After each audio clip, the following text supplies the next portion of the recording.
বন্ধুত্ব নুনের মতো হওয়া উচিত, মধুর মতো নয়। যারা সামনে এলে শুধুমাত্র মধুর মধুর কথা বলবে, পরে এতে পিঁপড়ে ধরে যাবে। এটা নুনের মতো হওয়া উচিত। প্রকৃত বন্ধু হলো সে যে সময় এলে পরে আপনার সামনে আপনার প্রকৃত সত্য তুলে ধরবে, তা সে যতই কঠিন হোক না কেন। আপনার দোষ, আপনার অপগুণ, আপনার খামতি আপনাকে বলতে পারবে, যাতে আপনি সেগুলো শুনে মেনে নিয়ে তারপর নিজেকে শুধরোতে পারেন। এটাই হলো প্রকৃত বন্ধুত্ব। কখনো নিজের জীবনের আশেপাশে মন দিয়ে দেখবেন, অনেক সময় এমন মানুষ থাকেন, অনেক বন্ধু থাকেন যাদের দেখে আমাদের মনে হয় যে এনারা খুব কঠোর, এনাদের কথা খুব কটু। কিন্তু বেশিরভাগ এমন মানুষের মনটা যদি বুঝতে পারেন তাহলে দেখবেন তাতে কোনো মালিন্য নেই। এনাদের মন অত্যন্ত পবিত্র হয়। যদি আপনার জীবনেও এমন কোনো ব্যক্তি থেকে থাকে, এমন বন্ধু থাকে, তাহলে তাদের আগলে রাখুন আর আমার সাথে ভালোবেসে বলুন, রাধা রাধা। মাঝে মাঝে কিছু মুহূর্তের জন্য চোখ বন্ধ করে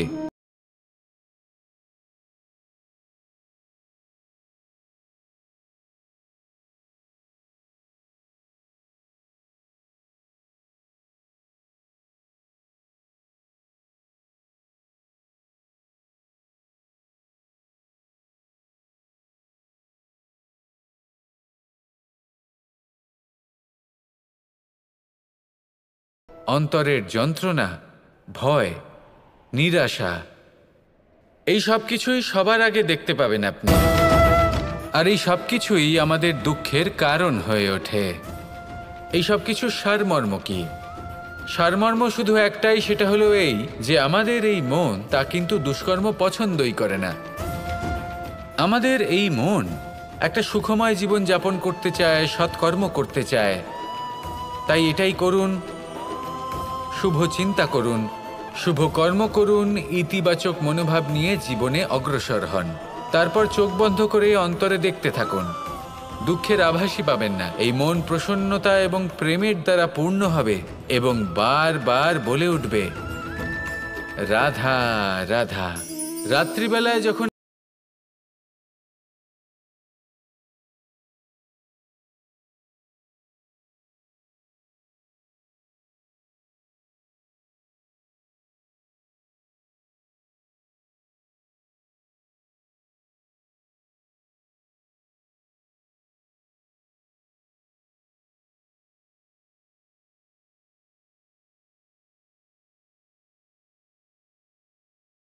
যান, এবার কখনো কখনো জীবনে আমাদের মনে হয় যে চতুর্দিকে শুধুমাত্র অন্ধকারই হয়ে আছে।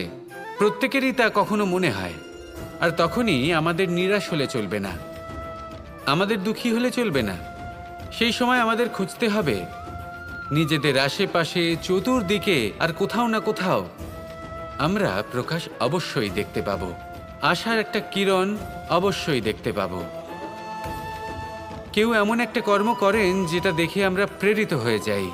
আর এমন কোনো কর্ম যদি আপনারা করেন, তাহলে সেই কর্ম আপনার মনকে প্রসন্ন ভাব, আনন্দ এবং ভালোবাসা দ্বারা ভরিয়ে তুলবে। আপনার অন্তরের সেই অন্ধকারের অন্ত করবে, দুঃখেরও অন্ত করবে। আর এই মন প্রসন্ন ভাব নিয়ে বলবে, রাধা রাধা। যতক্ষণ আমরা এই সংসারে জীবিত, ততক্ষণ আমাদের সাথে সবকিছু থাকে। আমাদের ধন, সুখ স্বাচ্ছন্দ্য, আমাদের মিত্রগণ, আমাদের পরিবার, এই সমাজ, এই সব কিছু আমাদের সাথে থাকে। যেদিন আমরা এই সংসারকে ত্যাগ করব, এদের মধ্যে কেউ আমাদের সাথে যাবে না। না ধন, না স্বাচ্ছন্দ্য, না সম্পত্তি। এই সকল মানুষ, এই সমাজ, এরা শুধুমাত্রই শ্মশান পর্যন্ত আমাদের সাথে থাকতে পারবেন। তারপরে যদি আমাদের সাথে কিছু যেতে পারে, তাহলে তা শুধুই আমাদের ধর্ম। আর এই সংসারে আমরা নিজেদের যে সুনাম রেখে যাই, সেটা সম্ভব শুধুমাত্র কর্মের দ্বারা। সেই জন্য সংসারে যতদিন পর্যন্ত জীবিত আছেন, যদি কিছু অর্জন করতে চান, তাহলে ধর্ম অর্জন করুন, ধর্মের বিষয়ে স্পষ্টতা অর্জন করুন এবং কর্ম অর্জন করুন। এটাই হবে আপনার অতীত এবং এটাই হবে আপনার ভবিষ্যৎ, এবং এটাই সকলকে প্রেরণা প্রদান করবে। আসুন আমার সাথে ভালোবেসে বলুন, রাধা রাধা। কখনো কোনো নদীকে দেখেছেন? একই আকার, একই স্থান, শুধু প্রবাহিত হতে থাকে। এর মধ্যে কখনো কোনো অপদ্রব্য ফেলে দেখুন, দেখবেন সেটা বেশিক্ষণ সেখানে থাকে না। সেটা নদীর সাথে বইতে থাকে আর বয়ে যেতে যেতে সাগরে সমাহিত হয়ে যায়, আর শেষ পর্যন্ত সাগর সেটাকে তটে ফেলে দেয়। কিছুটা এমন হওয়া উচিত আমাদের বিচারধারাও। এক স্থানে তা স্থগিত হওয়া উচিত নয়, এটা সবসময় প্রবাহমান হওয়া উচিত। তবেই আমাদের চেতনা, আমাদের মূল্যবোধ এবং আমাদের স্মৃতি, এই তিনটি শ্রেষ্ঠ থাকবে। আর এটাই হলো পুকুর এবং নদীর মধ্যে পার্থক্য। নদীতে জল সবসময় বয়ে চলে, সেই জন্য পবিত্র থাকে, শুদ্ধ থাকে এবং পরিষ্কার থাকে। আর সেখানে এই পুকুরের তলদেশে সব জমা হতে থাকে, আর সেই জন্য তা অপবিত্র হয়ে যায়। তাই সবসময় এই বিচারধারা প্রবাহমান রাখুন। যদি মনে কোনো ভাবনা চলে আসে, সেখানেই থেকে যায় এবং বিদ্যে থাকে, তাহলে তা বের করে দিন, তাকেও বয়ে যেতে দিন, এবং তার যা উত্তর হবে তা সময়ের সাথে আপনার সামনেই চলে আসবে। শুধুই নদীর মতো প্রবাহমান হন আর আমার সাথে ভালোবেসে বলুন, রাধা রাধা। অন্ধকারাচ্ছন্ন রাত্রি যদি এসে থাকে, তাহলে আলোকিত প্রকাশ নিয়ে সূর্যও অবশ্যই আসে। রোগ যদি এসে থাকে, তাহলে তার ওষুধও অবশ্যই আসে। সমস্যা যদি আসে, তাহলে সেই সমস্যার সমাধানও নিজে থেকেই আমাদের কাছে চলেই আসে। এই সংসার, এই জীবনের শুধুমাত্র একটাই নিয়ম আছে, আর তা হলো এটাই, এই সংসার হলো একটা চক্রের মতো। এতে শাশ্বত বলে কিছু নেই, নিত্য বলে কিছু নেই, আর যা কিছুই রয়েছে সব বদলাতে চলেছে। যদি আপনার জীবনে দুঃখ থাকে, সমস্যা থাকে, যদি আপনি বিপদ দ্বারা আচ্ছন্ন, তাহলে মনে রাখবেন সব কিছু বদলে যেতে চলেছে। দুঃখের সময় কাঁদবেন না, মনকে আরো দুঃখী করে তুলবেন না, কারণ এখানে যা কিছুই এসেছে তা যাওয়ার জন্যই এসেছে। তাহলে এত চিন্তা কিসের? আনন্দ সহকারে জীবনযাপন করুন আর আমার সাথে ভালোবেসে বলুন, রাধা রাধা। মনুষ্য জীবনের সবথেকে বেশি গুরুত্বপূর্ণ বিষয় হল মনের একাগ্রতা। এই সংসারের যে কটি মহান কার্য সম্পাদন হয়েছে, তা হল মনের এই একাগ্রতা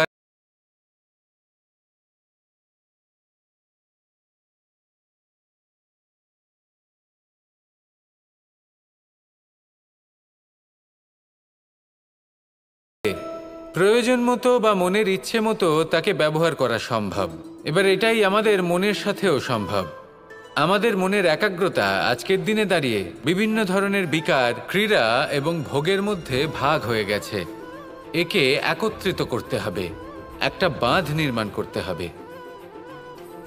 কর্মের বাঁধ।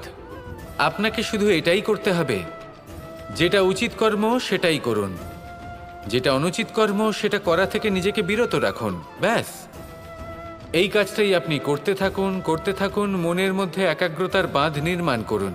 আর একবার যদি তা নির্মাণ হয়ে যায়, তাহলে যখন চাইবেন, যেখানে চাইবেন, যতটা চাইবেন, একাগ্রতা প্রয়োগ করতে পারবেন। আর একবার যদি আপনি এটা শিখে যান, তাহলে এই সংসারকে বদলে ফেলার মতো কাজ আপনি করতে পারবেন, সমাজকে শোধরাবার মতো কাজ করতে পারবেন। তাহলে এই মনকে একাগ্র করুন আর আমার সাথে ভালোবেসে বলুন, রাধা রাধা। আমরা সবাই ফল খাই, কিন্তু আমাদের সেই ফলই প্রিয় হয় যে পরিপক্ক হয়ে ওঠে, যেটা নম্র হয়, আর যে ফল অনেক বেশি মিষ্টি আর সুস্বাদু হয়ে থাকে, যাদের রঙে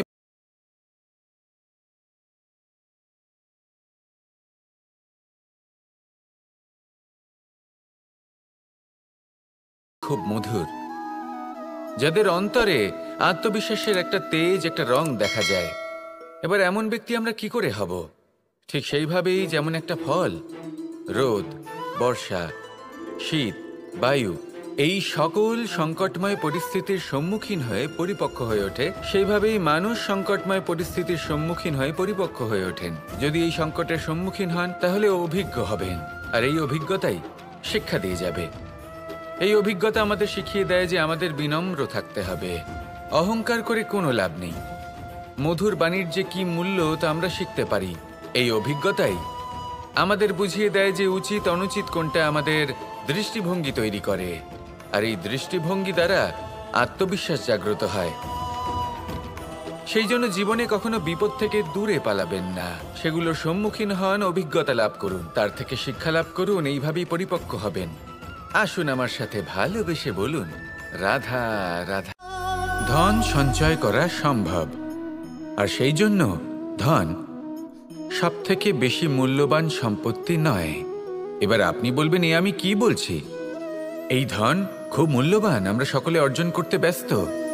সেটা এই কারণে, কারণ আপনারা জানেন না এই সংসারের সবথেকে বেশি মূল্যবান সম্পত্তি কি। এ হলো সেই সম্পত্তি যা কখনো সঞ্চয় করা সম্ভব নয়।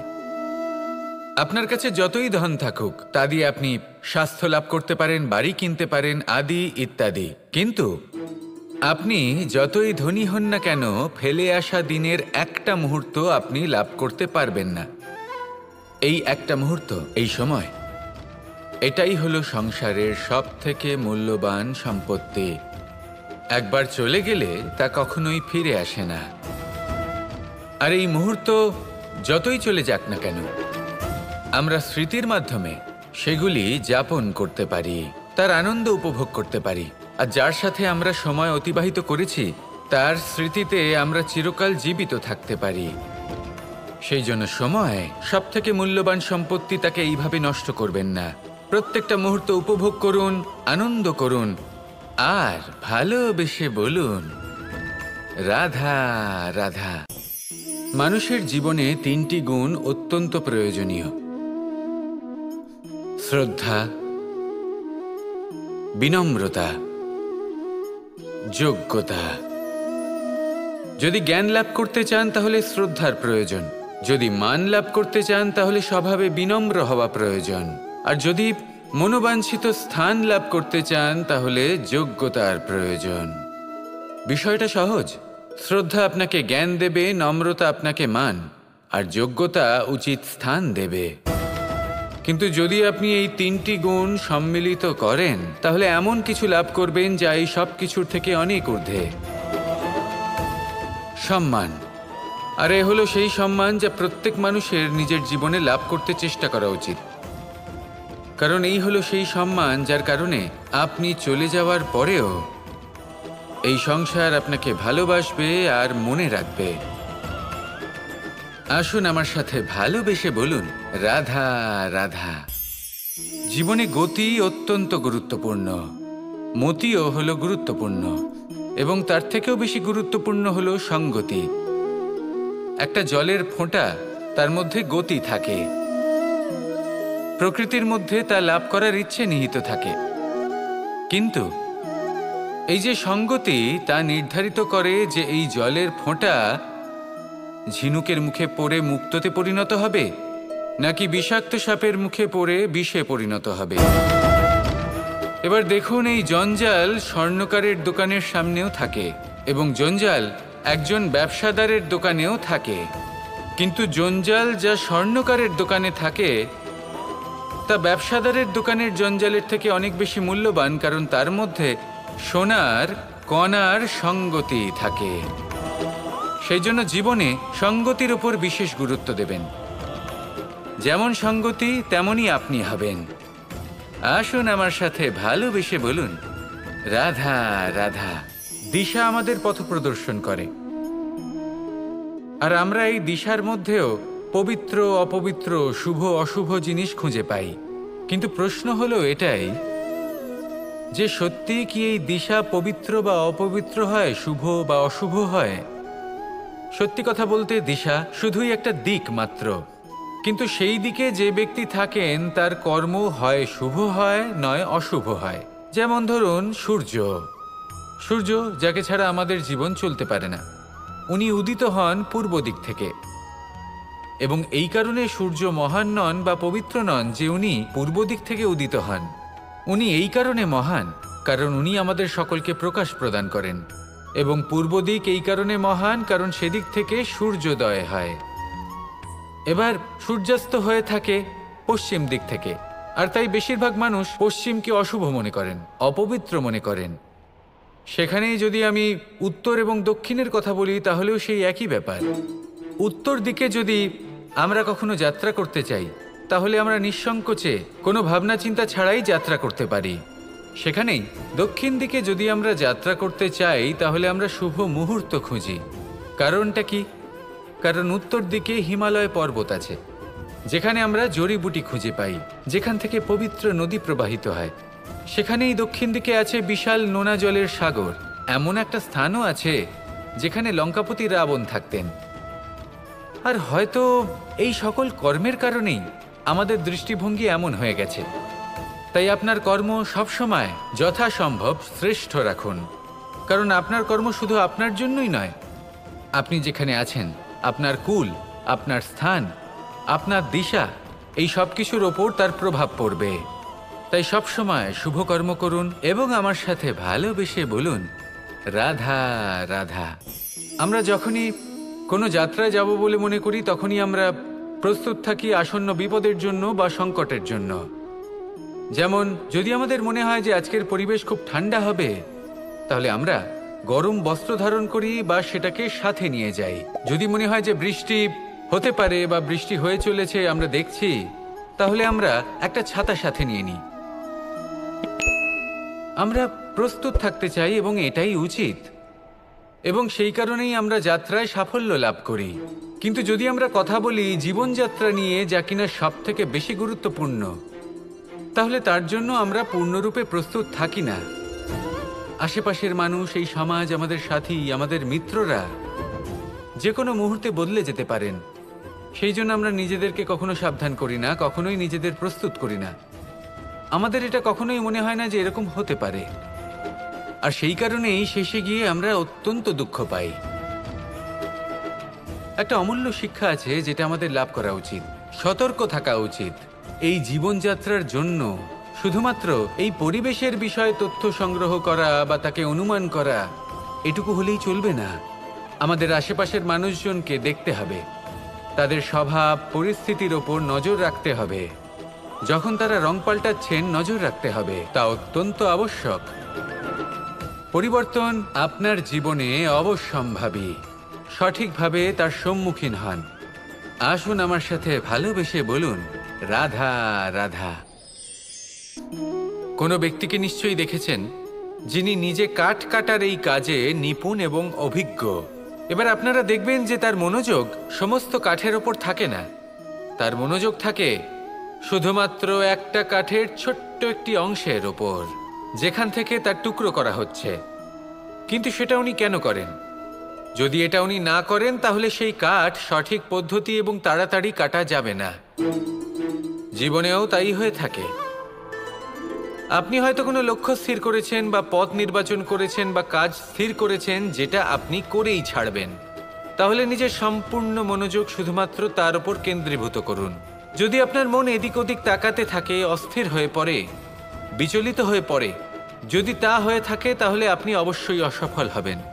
তাই কর্মঠ থাকুন, নিরন্তর কর্ম করতে থাকুন এবং পূর্ণ মনোযোগ দিয়ে নিজের কাজ করুন। নিজের পথে অগ্রসর হন বা নিজের লক্ষ্য প্রাপ্ত করতে চেষ্টা করুন। তারপর দেখুন কি হয়, কিভাবে উচিত পথে এবং তীব্র গতিতে আপনার লক্ষ্য আপনার কাছেই পৌঁছে যায়। আর আপনার এই মন প্রসন্ন হয়ে বলে, রাধা রাধা। আমার কাছে যশোদা মা যেমন, আমার কাছে দেবকী মা যেমন, আমার কাছে ঠিক তেমনই হলেন গোমাতা। এবার ভেবে দেখার বিষয় হলো এটা যে এই সংসারে অসংখ্য প্রাণী আছে। একজন গাইকে একজন মায়ের মর্যাদা কেন দেওয়া হয়? তাহলে এর অনেকগুলো কারণ আছে। এই গাই অর্থাৎ গোমাতা, এনারা হলেন অত্যন্ত শান্ত, শান্তিপ্রিয়, কখনো কারোর কোনো ক্ষতি করতেই পারেন না। গোমাতা যে দুধ নিজের বাছুরকে পান করান, সেই দুধই আমাদেরও দেন। সেই দুধ পান করে আমরা শক্তি লাভ করি। এই দুধ থেকে আমরা মাখন, ঘি, পায়েস, এইসব সুস্বাদু খাবার লাভ করি।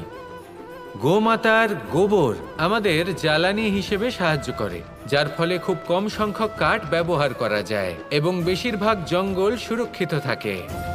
গোমাতার গোমূত্র, সেটাও আমাদের কাছে লাভজনক। এর দ্বারা আমরা অনেক রোগ থেকে মুক্তি লাভ করতে পারি। গোমাতা যখন একটি বাছুরকে জন্ম দেন, তখন সেই বড় হয়ে আমাদের ক্ষেত কর্ষণ করে, সেই জন্য গাইকেও জীবনে মায়ের মর্যাদা দেবেন। যতটা সম্ভব তাকে সেবা করুন এবং ভালোবেসে তাকে পালন করুন। এই মন নিজে থেকেই প্রসন্ন হয়ে বলবে, রাধা রাধা। এই সংসারে সাফল্য লাভ করার জন্য জ্ঞানের প্রয়োজন হয়, পরিশ্রমের প্রয়োজন হয়, দৃঢ় নিষ্ঠার প্রয়োজন হয়, নিরন্তর চেষ্টা করা প্রয়োজনীয়। কিন্তু আরও কিছু আছে যা অত্যন্ত প্রয়োজনীয় এবং গুরুত্বপূর্ণ। তা হলো ভালো বন্ধু। তাদের থাকা অত্যন্ত প্রয়োজনীয়। যদি ভালো বন্ধু থাকে তাহলে সময় এলে তারা ঢাল হয়ে আপনাকে সুরক্ষা করবেন। সময় এলে অস্ত্রের মতো শত্রুকে সংহারও করবেন। যদি তিনি জ্ঞানী হন, তাদের মধ্যে সদ্গুণ থাকে, তাহলে এই সব গুণ আপনার মধ্যেও প্রবেশ করবে। তাহলে সাফল্যের জন্য ভালো বন্ধু পাওয়া অত্যন্ত প্রয়োজনীয়। কিন্তু শুধু বন্ধু কেন, ভালো শত্রুও থাকা প্রয়োজনীয়। এবার আপনি ভাববেন, আমি কি বললাম? যদি আপনার জীবনেও ভালো অর্থাৎ শক্তিশালী শত্রু থাকে, তাহলে আপনিও শক্তিশালী হতে থাকবেন। এই শত্রু আপনাকে প্রেরিত করবে আরও বেশি শক্তিশালী হয়ে ওঠার। কখনো কোনো হরিণকে দেখুন, তীব্র গতিতে দৌড়তে থাকে। কেন তীব্র গতিতে দৌড়য়? এই কারণে নয় যে কোথাও তার জন্য মধুর ঘাস অপেক্ষা করে রয়েছে, না। সে এই কারণে তীব্র গতিতে দৌড়য় কারণ সেটা না করলে তার পেছনে একটি সিংহ আছে যে ওকে নিজের ভোজন করে ফেলবে। তাই জীবনে বিপদ, সংকট, এই সব কিছুও হলো অত্যন্ত গুরুত্বপূর্ণ। তার সম্মুখীন হতে শিখুন আর আমার সাথে ভালোবেসে বলুন, রাধা রাধা। যদি কোনো সিংহ বানরের মতো গাছে চড়তে চেষ্টা করে তাহলে কি হবে? একটা মাছ যদি মাটিতে হাঁটতে চেষ্টা করে তাহলে কি হবে? তারা বিফলই হবে। কিন্তু এরকম কেন হয়? তার কারণ হলো প্রকৃতির রচনা কিছুটা এরকম। এখানে প্রত্যেকটি ব্যক্তিকে, প্রত্যেকটি প্রাণীকে আলাদা আলাদা গুণের অধিকারী করা হয়েছে এবং সকলকে একটা সীমাও প্রদান করা হয়েছে। এবার এই যে বৃক্ষ, পশু, পাখি, এদের মধ্যে সেই ক্ষমতাই নেই যে এরা নিজেদের যাচাই করতে পারবে, নিজেদের সীমাগুলো বুঝতে পারবে, নিজেদের সদ্গুণগুলো চিনতে পারবে। এরা সেটা করতে পারবে না। কিন্তু মানুষ তো আলাদা। মানুষের কাছে সেই বিশেষ শক্তি আছে যে তারা পূর্ণরূপে নিজেদের যাচাই করতে পারবে, নিজেকে পূর্ণরূপে বুঝতে পারবে, নিজের দোষ, নিজের অপগুণ, নিজের সদ্গুণ, নিজেদের সীমাগুলো তারা বুঝতে পারবে। আর এটা অত্যন্ত গুরুত্বপূর্ণ। কথায় আছে যে যদি সাফল্য লাভ করতে হয় তাহলে নিজেকে যাচাই করে নিতে হবে। তাই নিজেকে যাচাই করুন, নিজের সাথে পরিচিত হয়ে যান এবং জীবনে কর্ম করতে থাকুন। সাফল্যের শিখরে অবশ্যই পৌঁছে যাবেন। আর ওখানে যদি যান তাহলে এই মন প্রসন্ন হয়ে অবশ্যই বলবে, রাধা রাধা।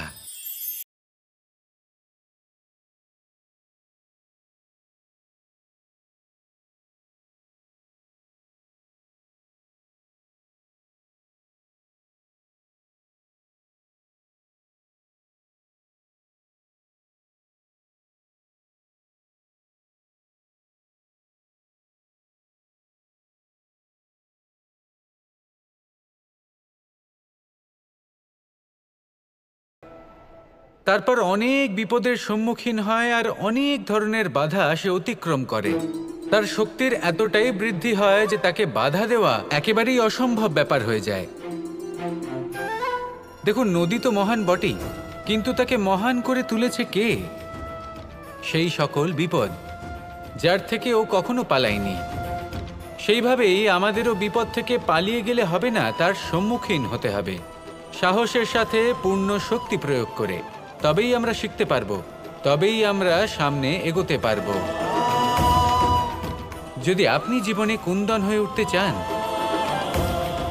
তাহলে জ্বলন সহ্য করতেই হবে।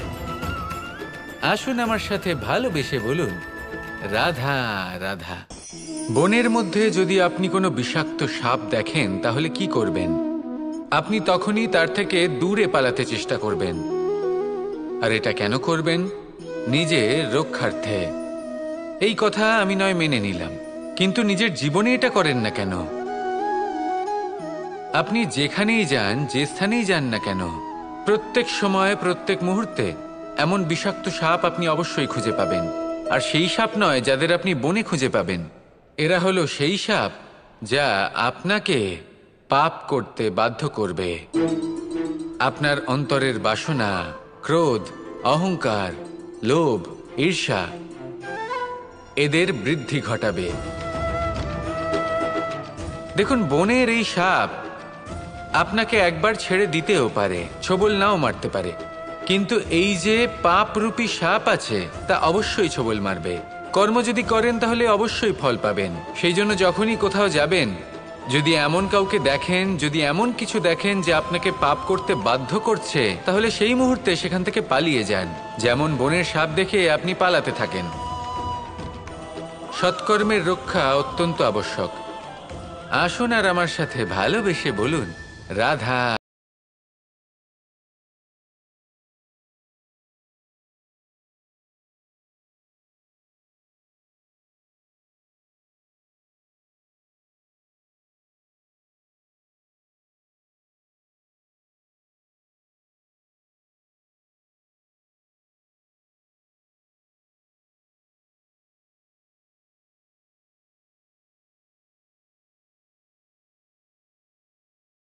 তাহলে এটা বিষময় হয়ে উঠতে পারে।